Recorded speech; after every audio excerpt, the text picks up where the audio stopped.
Hey guys, Ch.1 here. Okay, it is Thursday, March 5th, 2020, and I'd like to thank you for visiting the Stonewall Research channel here on YouTube. Thank you very much. I really do appreciate it.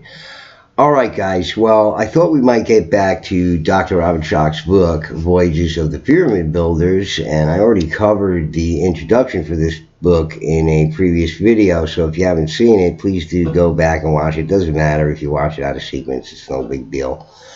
And I'll leave a link to it at the end of this video. And, it's interesting what Schoch proposes here. It seems to be evidence of things that would, corroborate this in the various pyramids around the world, and construction techniques, materials used, engineering similarities. All these things are incorporated into the structures around the world. Clamps, the metal clamps, being all over, Is that just a coincidence? I doubt it highly. So, look, based on that alone, you got to say to yourself, there's got to be another story here. And, what Schoch puts forth here is pretty good. He's a pretty smart guy, even though, look, whether you agree with him or not and other things or whatever, what you think of him, he's still a pretty smart guy. It's interesting to see what he says about it, because this is really alternative research. It's not mainstream in any sense of the word. The guy's been bucking the system since dating the Sphinx back, but, Hawass was the only one who was unhappy about that, and who could give a crap about that guy? I mean, that guy was a punk. He obviously knew what the truth was, he's hiding it from everybody. And they continue to do that to this day. Brian Forster's report on them closing off sites and, not giving access to areas and sites, etc., etc. So, look, whatever you think, I don't agree with everything that he says. When he starts talking Ice Age and stuff, I gotta, you always, take a big sigh and be like, all right, whatever. But, many of these points are tangential, they're not really important or whatever. So anyway, let's continue looking at it, because it's interesting what Schoch has to say about it. And I don't think anybody else has covered this on YouTube and covered the book at all. So this is chapter 1 of the book we're going to cover here, and it's called Giza and the Question of Time. And before I even get into it, there's something peculiar about every time the Giza pyramid is mentioned, the Great Pyramid or the Khufu Pyramid is mentioned in the mainstream, even here by Schoch and many other things too. There's a very interesting, highly interesting, and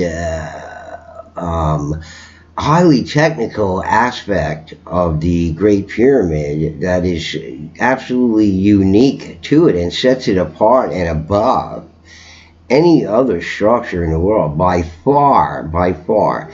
And some people may know what I'm talking about, but, it's just curious. I'm not going to show you all. I went through all the articles on, the pyramid complex at Giza, and none of these articles in mainstream mags and rags seem to mention it at all, which I find very odd. It's highly unusual, since it's such a major feature. So I don't know if you know what I'm talking about, but if you do, I'm not going to say it now. I'll say it at the end of the video when I talk about it a little bit, or somewhere in between or whatever. But if you know what it is, put it in the comments right now. I mean, it's been covered a lot by other people or whatever, but it just, people fail to mention this. It's just, I don't know what it is, but, it's doesn't seem to be mentioned a lot. I find that very strange. So let's start reading from the chapter here, and I don't think it'll take that long, but just listen to what Schoch has to say, because he more or less covers the mainstream on it, and then he asks questions. So, and it's just listen to what he has to say here. So, it's Giza and the Question of Time. An Arabic proverb says of the 3 famous pyramids along the Egyptian Nile at Giza, All the world fears time, but time fears the pyramids. Indeed, these stoneworks contain many of the secrets of the origins of humankind, wrapped in a silence that seems eternal. The stones, though, have a voice. They speak if only one knows what questions to ask and how to listen for the answers. This is just interesting how he says that. It's not simply asking questions, but asking the right questions, you see? So it's similar to that of, another guy on another channel. It has to do with sacred geometry, and he's more or less, trying to prove more or less that all the things in the past could have been done with primitive methods, etc., etc. But he's only proving that part. He's not proving that they did it that way. He's only proving that it could have been done with simple tools. Certain things, certainly not everything. So that's another problem for that guy, is because all these other things, defy explanation. He hasn't covered and hasn't provided any experiments for that. And it'd be a whole different experiment if these things were done to scale. You see what I'm saying? Like try cutting up and, smoothing out, giant blocks of stone. I mean, tons, and we'll discuss it at the end here. I don't want to get too far into it, but with what that's all about, because it's relevant to what I'm going to talk about here with Schoch's book. But again, asking the right question, not just simply asking questions, but asking the right questions. See, that's not as easy to do. Ancient Egyptians' great flowering. According to the conventional story, civilization is but the latest step in humankind's long and steady journey up the ladder of progress. Hundreds, if not thousands, of millennia before the first word of history was written, humans stood up, fashioned stones into tools, and foraged for game, roots, seeds, and fruits. Of necessity, humans were nomadic. The depletion of food supplies in one area forced our ancestors to move to another, often on a rhythm that followed seasonal fluctuations in the abundance of animals and plants. Hunting, gathering, and moving about characterized human existence until approximately 8000 BC, when nomads in the Middle East's Fertile Crescent gave up their wandering ways to settle in permanent villages. This transformation of lifestyle is called the Neolithic Revolution. The villagers had taken control of their food supply by learning how to cultivate and harvest grain, and by raising animals, particularly cattle, sheep, and goats, for meat, milk, wool, and hides. This settled way of life allowed increasing cultural, economic, and political complexity to evolve as villages expanded into towns and towns into cities.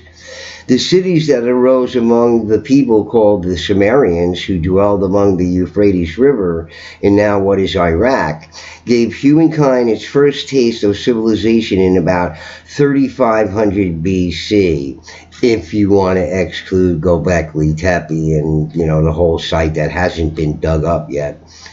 The Sumerians recorded the legendary flood story later associated with Noah in Hebrew scripture, and they were said to be subsequent Babylonian legend to have arrived in their Mesopotamian realm after a sea journey from some long-forgotten and distant homeland. The Sumerians were an accomplished people. They irrigated and farmed the desert, traded far and wide, expressed themselves artistically in metalwork and stone sculpture, and built extensive temples and palaces. Above all else, the Sumerians could write, creating clay tablets in cuneiform by pressing the characters into wet clay with a wedge-shaped wooden stylus.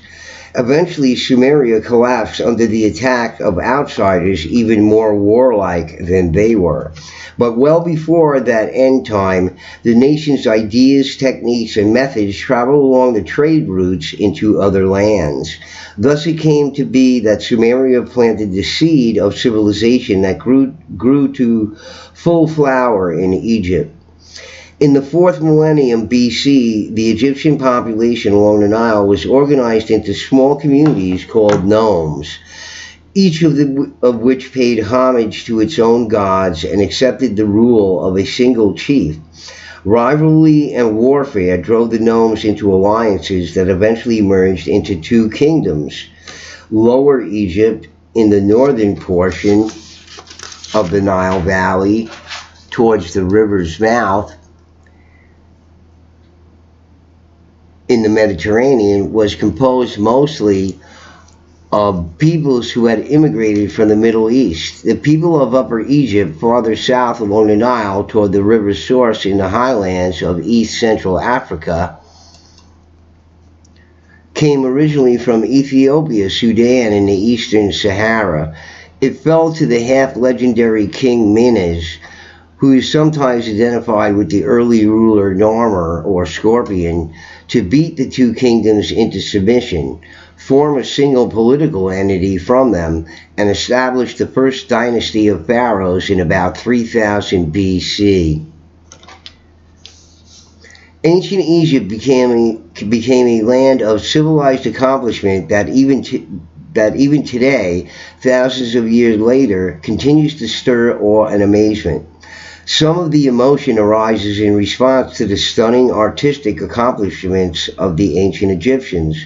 Some of it arises, too, from the shock of recognition. Much of what we in the civilized world take for granted arose in Egypt and was passed on to the Western world, first through the Greeks and later the Romans, by the fortunes of trade and war. When we look at ancient Egypt, we are looking at ourselves in a distant, defining mirror. Obsessed with religion and dedicated to achieving immortality as god kings, the Egyptian pharaohs constructed immense religious complexes of temples and shrines and tombs to preserve their mummified remains. As we shall examine in more detail in Chapter 2, the earliest tombs were made of mud brick, and the first generation stone pyramids were limited architectural successes. By the time of the 4th dynasty, which ruled until the Kingdom of Egypt from 2575 to 2465 BC, the stage was set for the building of the Giza pyramids. Giza, which lies at the very edge of the Sahara overlooking the Nile, just outside modern Cairo, is the site of the three monuments known far and wide as the very essence of what pyramids are supposed to look like. And just to repeat again, something unique about the Great Pyramid that's sort of being underplayed here by Schoch and everybody else, many people, although some people concentrate on it. The largest of them, commonly referred to as the Great Pyramid due to its size, is associated with the pharaoh Khufu, Cheops in Greek. Let me see if I have the pages here. Thought I did, but some of them at least. We're up to page 10 here. Let me see. Yeah. Okay. Let's see if I can get it lined up here for you. Due to its size, it's associated with the pharaoh Khufu Cheops in Greek, who ruled from 2551 to 2528 BC. Khafre, Ch.1, a son of Khufu, who followed an older brother as pharaoh and held the throne between 2520 and 2494 BC, built the slightly smaller second pyramid. The third, and by far the smallest of the Giza pyramids, was the work of Menkaure, Mycerinus, who ruled as pharaoh from 2490 until 2472 BC. It is a commonplace of both academic Egyptology and popular belief to assert that the pyramids are elaborate tombstones. Okay. Excuse me. Clearly, there is no doubting the obsession with the death that filled the ancient Egyptian soul. Only a people fixated on the afterlife could have been so devoted to the ghoulish dissection and embalming it took to produce a royal mummy. Yet it remains curious and no doubt important fact that to date no Old Kingdom remains have been discovered within the Giza pyramids. So they never discovered any Old Kingdom remains or anything in the pyramids. And why is that? A mummy was recovered from the Menkaure pyramid, but radiocarbon dating of the bones showed it to be a Christian-era corpse in a 26th dynasty sarcophagus. Obviously, it was placed inside the pyramid more than 2 millennia after the pyramid was built. The Khufu pyramid has yet to yield a mummy, and the sarcophagus in the Khafre pyramid contained the bones of a bull. One of the many discoveries in the pyramids that led the well-known academic archaeologist Mark Lenner to write in the Complete Pyramids, page 52, these mysterious facts hint the history of the pyramids is not always as straightforward as Egyptologists may think. He has a point, as we shall see in chapter 8. The bones point in a fascinating, distinctly non-straightforward direction. Despite all the attention focused on the pyramids of Giza, we should not forget the site also contains a great many other structures, such as temples, causeways, and tombs. Then there is the Great Sphinx.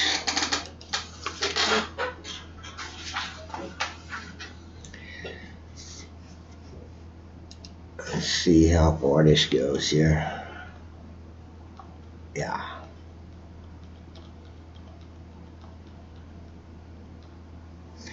An old Sphinx. The Great Sphinx of Giza is an immense 66 feet high and 240 feet long with head-dressed human face 13 feet wide, all carved from solid limestone bedrock. It is also precious and irreplaceable. Standing in the shadow of the Great Pyramid of Khufu, which is the sole survivor of the 7 wonders of the ancient world, the Great Sphinx serves as a living messenger from an age-long past. Egyptologists have long assumed that the principal monuments of Giza were built during the 4th dynasty, and they have ascribed various monuments to the legacies of specific pharaohs. The Great Sphinx, it has been agreed since about 1950, belongs to Khafre. There is, however, a major problem with this idea. It fails to fit the evidence. The issue comes down to the climate and the weathering of stone. The monuments of Giza show 2 types of weathering. The first comes from the sand blown by the strong desert winds, which scours the limestone like a sandblaster, leaving a horizontal, sometimes step-like pattern as the softer rock strata are worn away and the stronger strata survive. And by the way, granite is of many types. There's 3 major types, but there's like 7 or 9, different subtypes of granite. Some of them are more porous than others, and it would be easier to work with than some others, depending upon a lot of factors. Okay, so these factors have everything to do with how it's cut, shaped, polished, whatever it is, you see, because they're different. Okay. One even same consistent granites from different areas will have plus or minus certain elements in them and different properties. You have to keep that in mind when you see other people's research and their so-called experiments, etc., etc. But some of them are very good experiments, but they don't prove anything beyond what the experiment is made to do. Okay, so where am I here? This kind of weathering is obvious on all of the monuments of Giza, but there is another very different kind of weathering found prominently on the Sphinx and its surrounding enclosure. This kind of weathering creates a rolling, undulating surface with deep vertical fissures or runnels, which are often wider at the top than the bottom. Water, not wind, does this. And there the problem begins. When the Sphinx is conventionally said to have been carved, Egypt's climate was pretty much as it is now, hot, dry, and windy. In fact, structures reliably dated to the period 2600-2300 BC, supposedly roughly contemporaneous with the Sphinx, display weathering by wind, not water.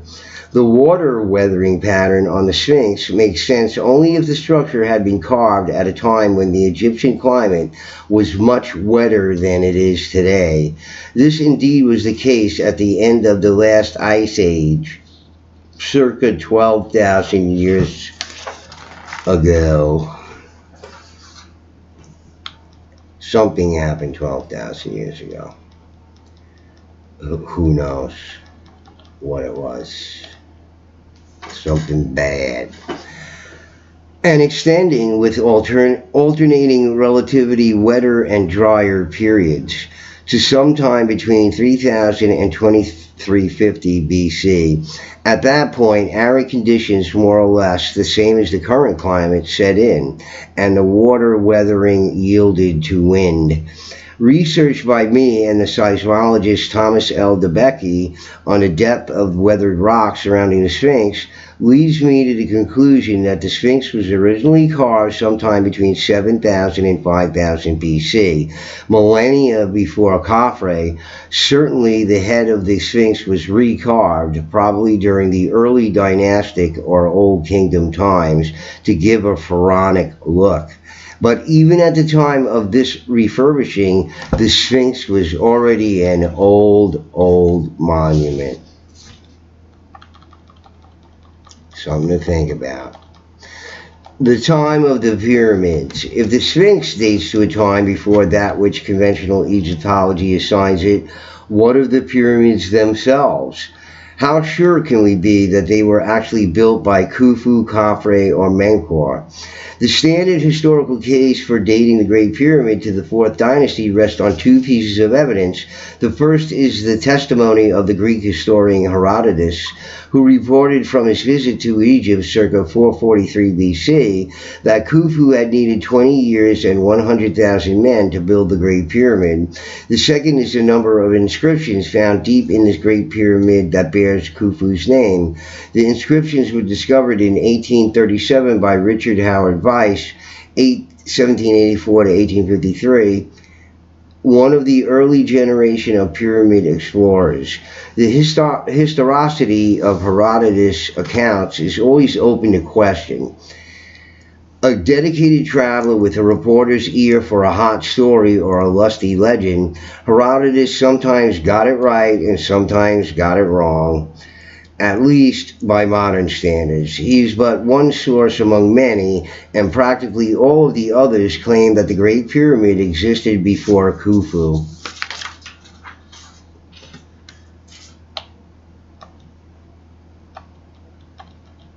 Okay.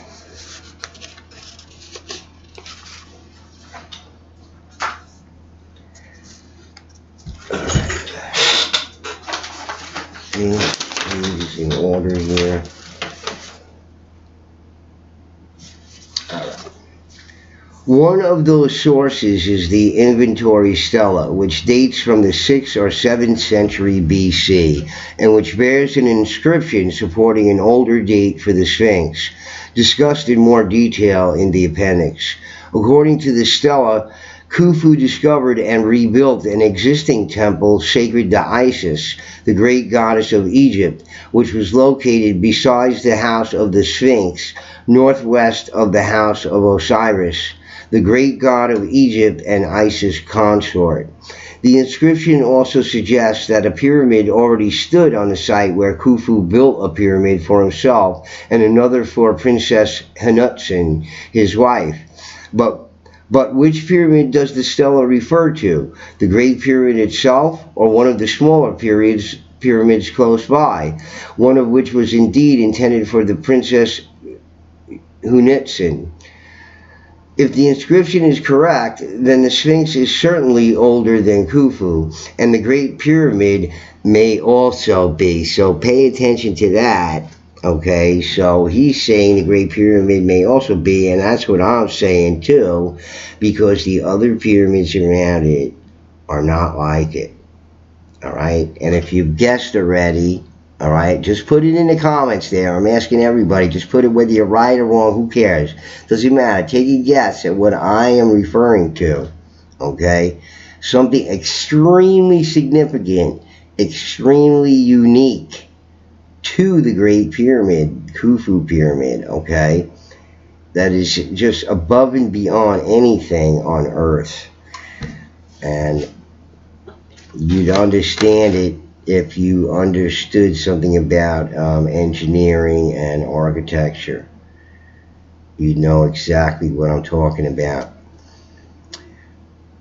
Okay, so most Egyptologists dismiss the inventory stela as an ancient forgery. The same charge has been leveled at the inscriptions discovered inside the Great Pyramid by Howard Weiss. Howard Weiss was an Egyptologist of the old school, the kind who stormed ancient history like an enemy fortress and literally blasted his way into its monuments with gunpowder.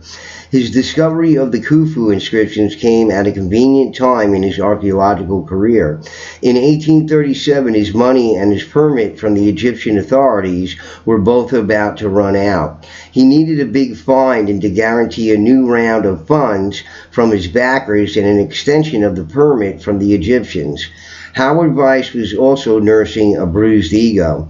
His Egyptological arch-rival, Captain Giovanni Battista Caviglia of Italy, had created a stir among ancient history buffs by uncovering quarry marks and inscriptions in tombs close to the Great Pyramid. These hieroglyphics, dubbed the red ochre paint still used by the local people, told pyramid workers where to place each block. Howard Weiss was hot for a discovery as earth-shaking as Caviglia's, and the Khufu inscriptions filled the bill. A number of writers have argued that Howard Weiss forged the inscriptions in order to further his career. The claim makes for a good story, a mystery tale worthy of an Agatha Christie tale, one built on fraud, skullduggery, and Howard Weiss's unquestioned megalomania. However, the scholarship on which the claim is based qualifies as shoddy at best.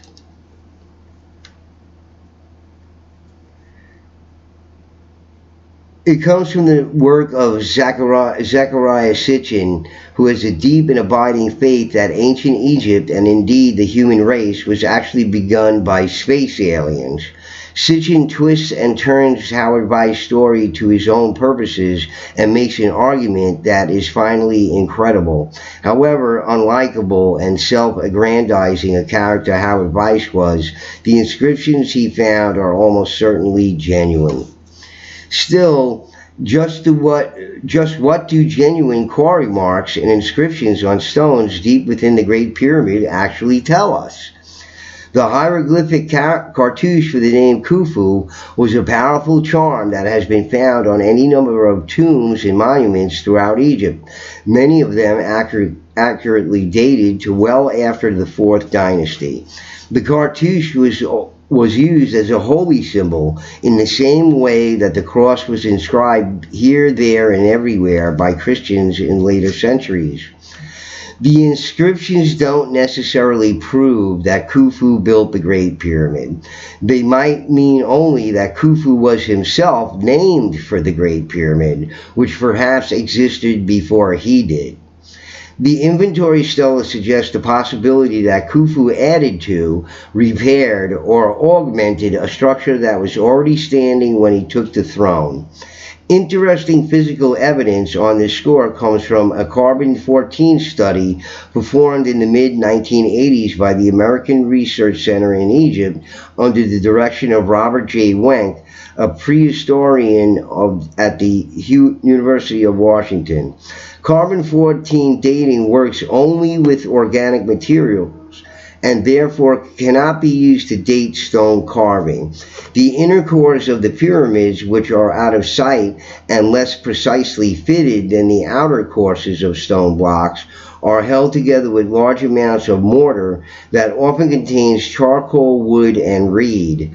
The mortar-like stone cannot be dated, but the organic material embedded in it can be. Wenck's team took mortar samples from the exteriors of all three Giza pyramids and the Sphinx temple for testing at Southern Methodist University in Dallas, Texas, and the Eidgenössische Technische Hochschule Federal Technical University in Zurich, Switzerland. The results were curious. Despite careful refinement and calibration, the samples averaged 374 years earlier than the accepted dates of the pharaohs with whom they were associated. Even more anomalous were the individual findings within single monuments. Two charcoal samples from an upper course of the Khufu pyramid were dated to 3809 BC with a margin of error either way of 160 years. This means that the samples could date to early as 3969 BC. A wood sample from the same site, however, tested to 3101 BC, plus or minus 414 years. Another 13 samples, all but two of them charcoal, from lower in the Khufu pyramid spanned a range from 3090 to 2853 BC, with the margin of error between 1 and 4 centuries. 7 samples from the Khafre pyramid were dated 3196-2723 BC, 6 from the Menkaure pyramid 3076 to 2067 BC, and 2 from the Sphinx temple 2746 to 2085 BC. Some of these curious findings may be due to the technical difficulties of carbon-14 dating. The concentration of carbon-14 in the atmosphere is not constant, and samples can be contaminated with carbon from the environment that is younger or older than they are. It can also be the case that the organic materials do not in fact date from the same time period as the inorganic object being studied. For example, wooden beams used in the tracks over which stones were hauled to build the pyramids at Lisht in Middle Egypt were much older than the 12th dynasty to which those same pyramids are known to belong. Apparently, the pyramid builders were using wood from trees felled long before, possibly taking advantage of the same timbers over and over again. And a recycling strategy that makes eminent sense in a country with as little forest as Egypt. It is possible that the same pattern was followed at Giza, with charcoal being made from wood that was already a few hundred years old when the mortar surrounding it was mixed. However, the researchers involved in the project noted that at least some of the material used to arrive at the dates included reeds and other short-lived materials, which would be unlikely to yield the same results as presumably old wood. Do I have that here?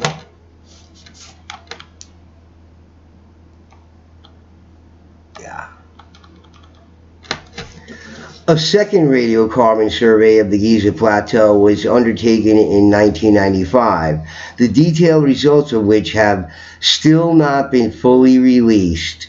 Preliminary reports, however, suggest that although the discrepancies are not as great as in the 1980 study, the radiocarbon dates from the Old Kingdom pyramids are generally a century or two older than the traditional accepted dates.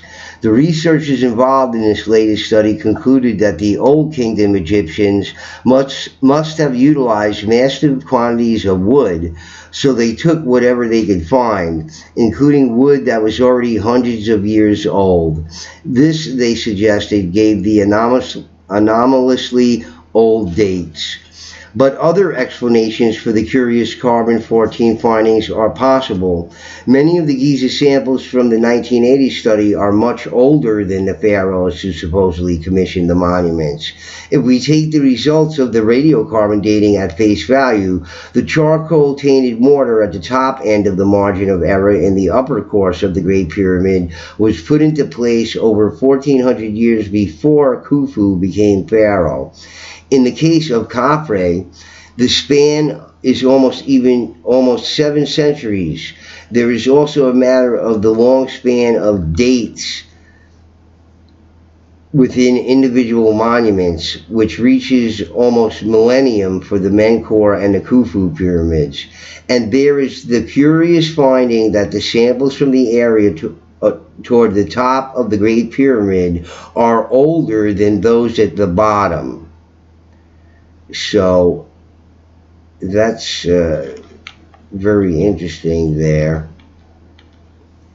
How could that be? If we assume that the Great Pyramid was built all at once, then this finding implies that the structure was constructed from the top down.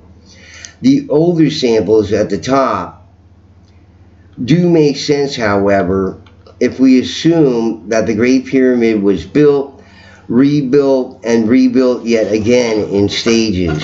No doubt the Giza Plateau was a holy site whose importance reached back into a time well before the 4th dynasty, possibly even to before the original sculpting of the Great Sphinx. Then the pharaohs of the 4th dynasty laid claim to it, built their tombs and temples there, raised new pyramids atop old structures, or repaired existing stoneworks, just as Khafre refurbished the Sphinx. Even the language of the ancient Egyptians points to this possibility. According to the Egyptologists John Baines and Jeremiah Malik, in ancient times the Khafre pyramid was referred to as the Great Pyramid, while the Khufu pyramid was known as the pyramid which is the place of sunrise and sunset. Could the ancient designation of the Great Pyramid for the Khafre pyramid indicate that the site, if not the pyramid itself, was of supreme importance and that it predates many other developments and structures on the Giza Plateau? Yeah, we're going to look at that at the end, a good reason why. Indeed, my own research suggests that at least the base of the second or Khafre pyramid may predate the Old Kingdom. A close examination shows that the courses close to the pyramid's base differ distinctly in style from the upper tiers. Furthermore, the second pyramid's lowest course was faced with red granite, which appears to date to no later than the 4th dynasty.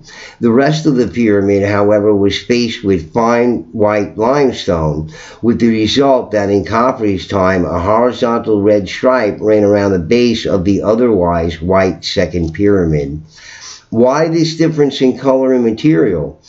The answer may come from the fact that the ancient Egyptians favored granite for renewing or refurbishing older structures.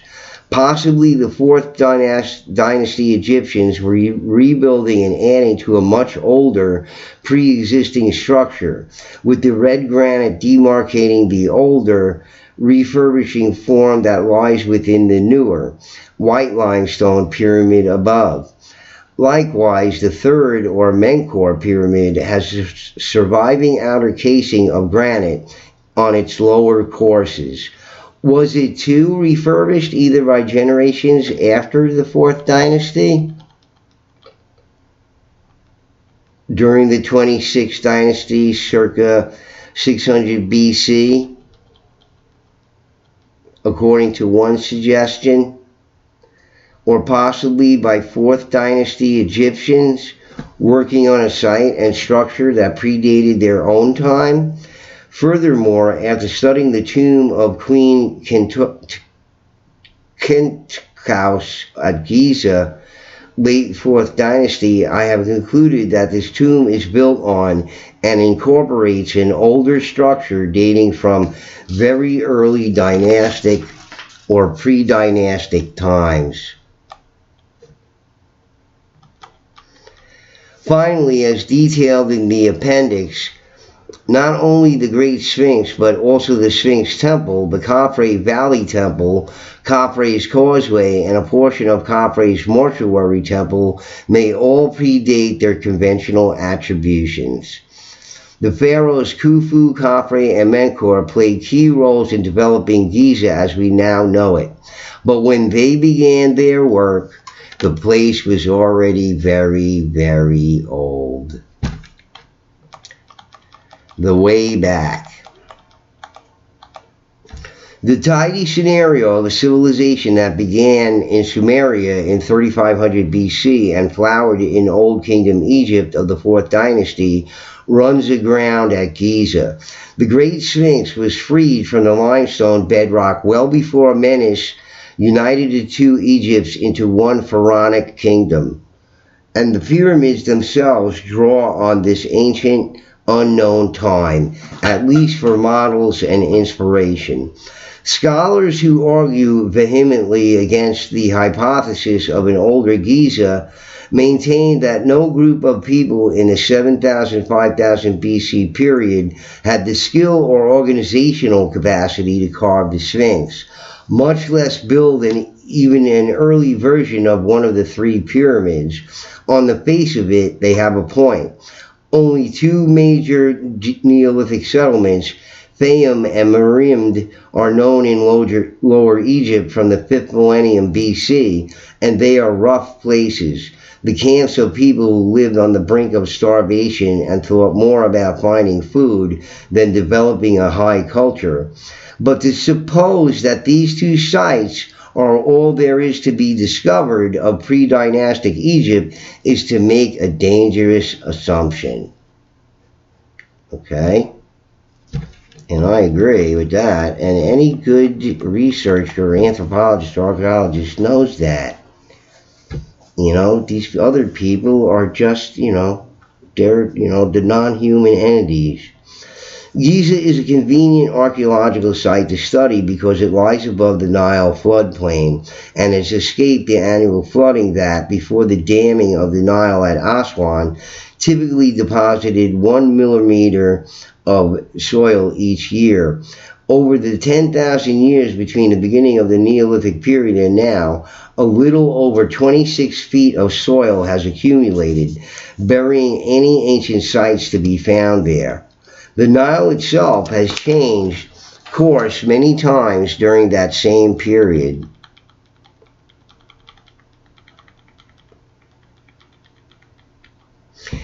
And the Mediterranean coastline has also shifted.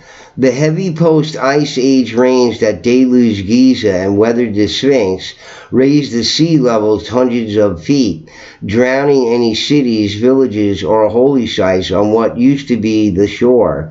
It is possible that the ruined settlements of the people who carved the Sphinx and held holy the site of Khafre's pyramid lie hidden under silt or sea. The recent excavation of the Nabta Playa archaeological site, located about 65 miles west of Abu Simbel in southernmost Egypt's western desert, shows that more was going on in the pre-dynastic Egypt than we previously suspected. Okay.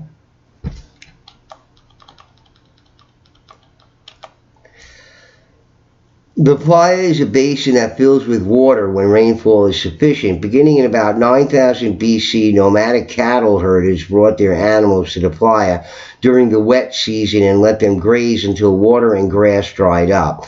By 7000 BC, the nomads had settled in the area, digging deep wells to allow year-round habitation in the desert and building organized villages of small huts arranged in straight lines.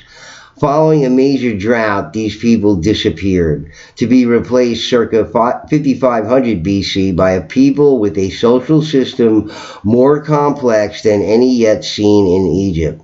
Their religion centered on sacrificing young cows and interring them in roofed chambers marked by burial mounds. You see that there?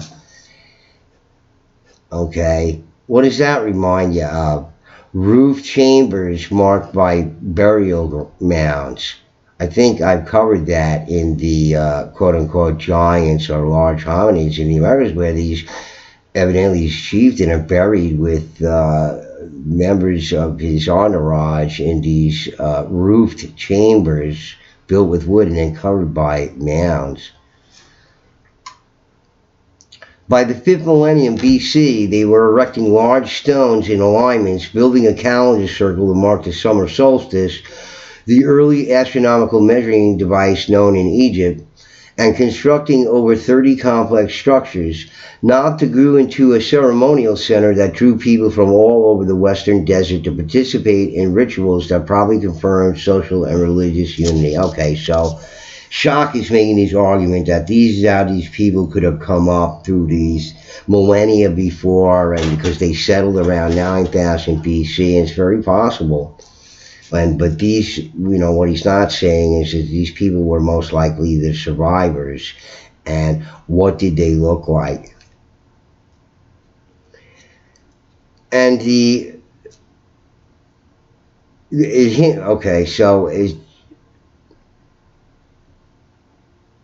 where was I here?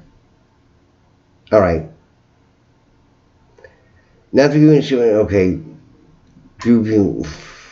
Building the alignment, circles, and structures of Nabta required a political or religious authority that can control large numbers of workers over extended periods of time, or extended times.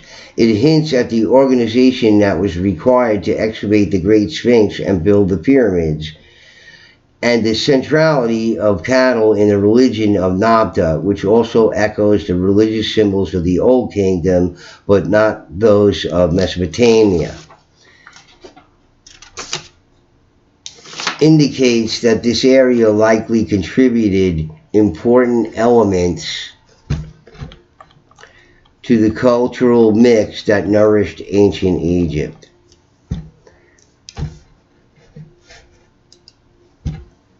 Nabta was not alone in its pre-dynastic cultural sophistication either.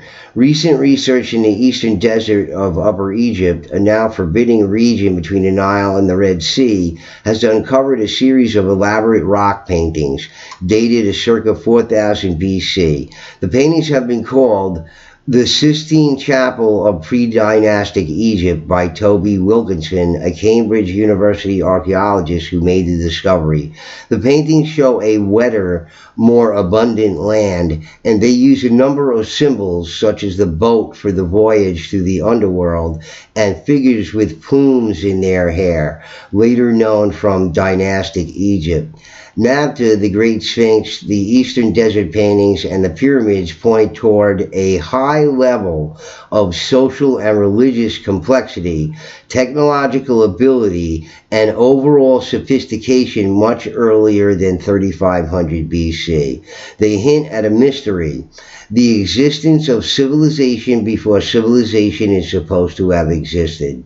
When we consider that the pyramids are found in many places around the world other than Egypt, that mystery grows even more fascinating. Okay, guys, so that's the end of the chapter, and that it does. The mystery grows even more fascinating, and to even deepen the mystery of the pyramids at Giza, have you guessed yet the elephant in the room really about the pyramid at, the Great Pyramid at Giza, the Khufu Pyramid? Have you guessed it yet? I'm sure some people on the ball have guessed it already, but an extremely important, extremely interesting and unique feature of the Great Pyramid, of the Khufu Pyramid, if you didn't know, and you haven't guessed by now, and you should know, and you probably do know,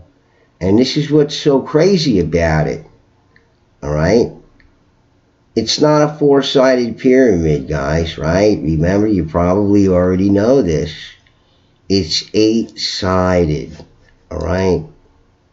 Eight-sided. Okay, so it even goes against the grain of the archetype that you hold in your head. See what I'm saying?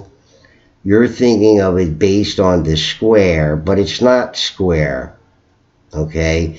It's 8-sided, and the adjacent pyramids, the Khafre pyramid, right, and the Menkaure pyramid are not like this.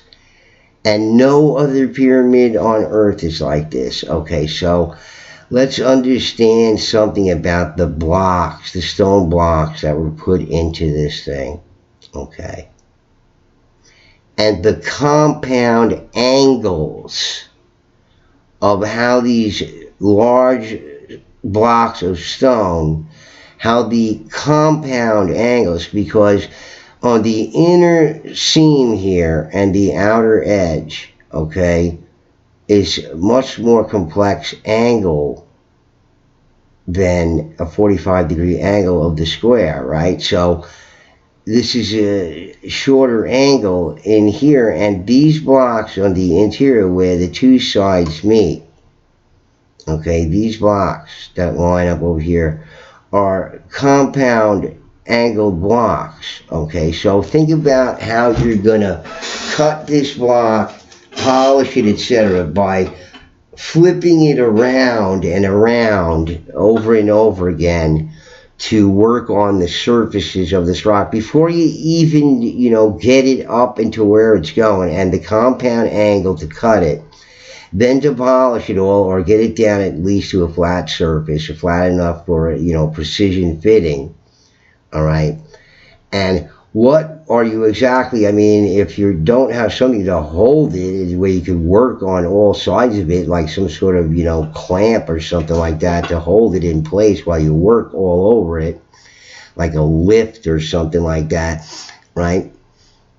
And, constantly handling of the blocks with sharp edges, let's say, okay, and precise edges, you're going to risk damaging them as you flip around the block to polish and cut all sides, right? So how are you doing this? As far as I'm concerned, you better be doing this in very fine, clean sand as you're flipping around these blocks. Because even if you do it on something harder, like wood, for example, for instance, you could still even damage some of the blocks that you just spent all this time cutting and polishing and scraping down and sanding and all this kind of other stuff. Okay?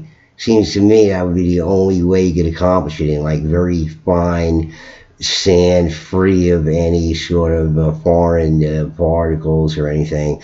And and then you also risk by flipping it around all the time, you're damaging the thing. It just seems out of the question to me, but who knows? And so anyway, guys, that was the end of chapter 1. I thought that, Schoch asked some very interesting questions, and he could be saying what we sort of understand about the world of the past already by, my channel, other people's channels, that the people who were the original builders of the pyramids may have been survivors from a before time that were sophisticated, like Schoch says at the end of the chapter there, right? That these people came into existence with a high level of social and religious complexity, technological ability, and overall sophistication much earlier than 3500 BC, and it seems to all degrade from, that part in until the Greeks and Romans show up. But who knows who's the contemporaries of who and what dates are correct and everything else. But certainly from a before time that we don't know anything about or know very little of, that we're just piecing together now. But again, these people could very easily be the survivors, and the survivors started at different levels at all different parts of the world, and the Americas is no less one of those parts of the world where the survivors were there, and seemed to be rather large and weird and had beards and different color hair in some cases and all different sorts of things, horns and tails and features, and who knows what. So anyways, guys, I hope you enjoyed that, covering chapter 1 of Schoch's book. We're going to go on. I'll cover chapter 2 pretty soon, but I want to get back to the giants. And we'll keep looking at this because it is an interesting hypothesis, and you're going to want to hear more. I'm reading my way through the book, so I'm always a couple chapters ahead here. All right, guys. So anyway, if you liked it, please hit the like button, and be with you real soon with a video on the Giants, maybe tomorrow. All right? Bugcat7 signing out. Peace.